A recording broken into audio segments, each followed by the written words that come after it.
मंडळी, गोकुळात बर का सर्व बालक गुरांची राखण करायचे. त्यांचं खाणं पिणं असो, आरोग्य, दूध काढणं, अगदी चरायला नेणं, सगळे कामं ते करायचे. बरे एके दिवशी हे सगळे येतात श्रीकृष्णाकडे तक्रार घेऊन. म्हणे काय आता तर म्हणतात, कृष्ण आम्हाला काहीही कामं आता करायला जमायची नाहीत. काय रे काय झालं?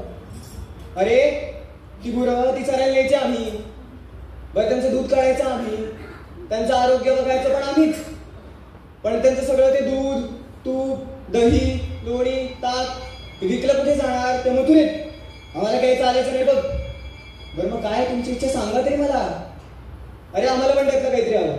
एवढंच ना? थांबा पेंद्या बघ रे जरा, या गोपिका ते सगळं दूध, तूप, दही, लोणी, ताक कुठे नेऊन ठेवतात ते.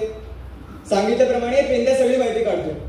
यमुनेच्या किनारी एका मावशीच्या घरी या सगळ्या गोपिका ते साहित्य नेऊन ठेवायच्या.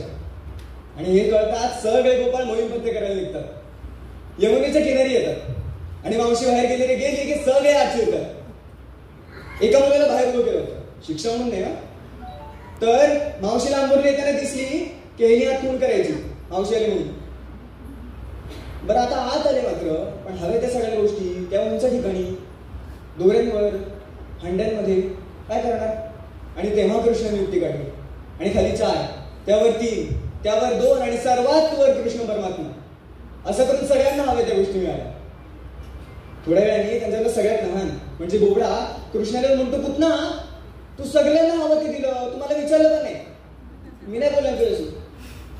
अरे काय तुझी इच्छा सांग तरी मला. दूध चालत नाही रे. बरं मग दही पचत नाही ना. बरं मग लोणी तरी घेशील का रे माझं बाबा? आवडत नाही मला लोणी. बरं मग काय घेशील सांग तरी. हा ताक चालेल मला. सांगितल्याप्रमाणे कृष्ण ताकाची हंडी काढतात आणि येतात या बोबड्याकडे. आणि हा बोबडा ताक पिण्यात मग्न होतो. बरं थोड्या वेळाने तो बाहेरचा मुलगा तो खून करतो आज मावशी आली म्हणून. आणि आज गदारोळ सुरू होतो, मावशी आली पळा पळा करून. आता हा बोबडा इतका मग्न झाला ताक पिण्यात की अख्खी हंडी डोक्यात धरली आणि आतून चाटू लागला. बरं आता ह्याला पण तो गदारोळ ऐकू जात होतो बाहेरचा. काय करायचं काहीच कळेल.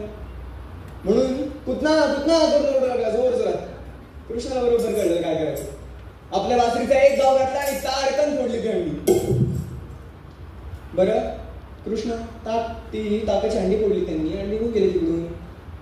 पण हे बोबड्या त्या चेहऱ्याच्या सगळीकडे ताक लागलेलं. बरं समोरचा काही दिसे ना हो. तर काय करावं ह्याने पळत बाहेर आला आणि कृष्ण समजून त्या मावशीलाच मिठी मारली. मावशीला कळलं होतं पण कोणाचे प्रताप आहेत. धरला बोबडा आणि भरपटत घेऊन गेले यशोदेकडे. म्हणे यशोदे अगं यशोदे पहिले बाहेर बघू बघ तुझ्या मुलाचे प्रताप. थांबा काय केलं काय तुम्ही एवढं? अगं सगळ्या तुझ्याची नासाडी केली त्यानं. कृष्णा आजच होते. आईने लगेच बोलवलं, कृष्णा काय रे काय केलंस? आईने काय नाही केलं. मी आत होतो तुला माहिती आहे ना. करा सांग. हा ठीक आहे केलं माहितीच. पण आमचा त्याच्या मागचा हेतू पण चांगला होता ना आई. अगं आपल्या देशाची पिकवलं जातं ते आपल्या देशातच राहिलं पाहिजे एवढंच म्हणणं आहे आमचं.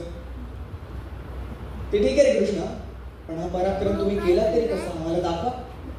आणि अशा प्रकारे भगवंताने तो गोपाळकाला साजरा केला. कुंडली गवदा हरी विठ्ठल पंढरीनाथ महाराज की जय. गोपाल कृष्ण भगवान की जय.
या सुंदर अशा संतांच्या वारीला मार्गदर्शन केले होते श्री दर्शन वधे सरांनी.